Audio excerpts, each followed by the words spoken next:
Elles sont belles, hein, nos abeilles? C'est sur notre toit à Montréal qu'on a décidé d'installer 2 ruches d'abeilles dans le quartier Rosemont. Contrairement à ce que l'on pourrait penser, c'est une bonne idée d'avoir des ruches en ville. À Montréal, il est interdit d'utiliser des pesticides, contrairement à la plupart des terres agricoles. Il y a dans une ville une grande diversité de fleurs qui rend le miel unique et très différent d'un quartier à l'autre. Du printemps jusqu'à l'automne, les abeilles vont butiner du pissenlit, du trèfle, de la verge d'or, du tilleul et plusieurs autres fleurs et arbres mellifères.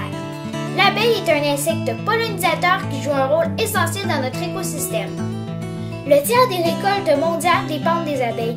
Malheureusement, la population d'abeilles connaît un déclin important partout au monde à cause des changements environnementaux, à l'utilisation massive des pesticides et à l'apparition de nouveaux parasites et maladies.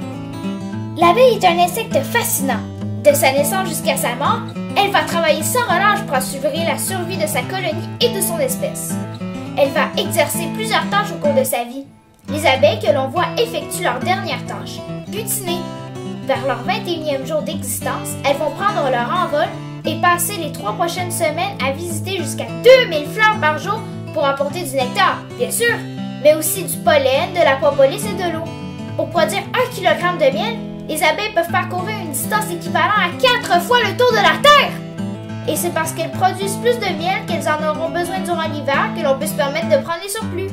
Vous vous demandez comment le miel aboutit dans votre peau? Ben, vous le dire. Tout d'abord, récupérez des côtes qui contiennent du miel. Ça a l'air rough comme ça, là, mais inquiétez-vous pas, ça leur fait pas mal. Puis, c'est chez Alvéole que se poursuit le travail. Il n'y a pas juste les abeilles qui travaillent fort, là. Le miel est emprisonné dans les milliers d'alvéoles contenus sur le camp. Dans les ruches, lorsque le miel est prêt, les abeilles recouvrent les alvéoles d'une fine couche de cire. Il faut donc l'enlever pour avoir accès au précieux liquide. Puis ça s'appelle désoperculer. Tu viens d'apprendre un nouveau mot, hein?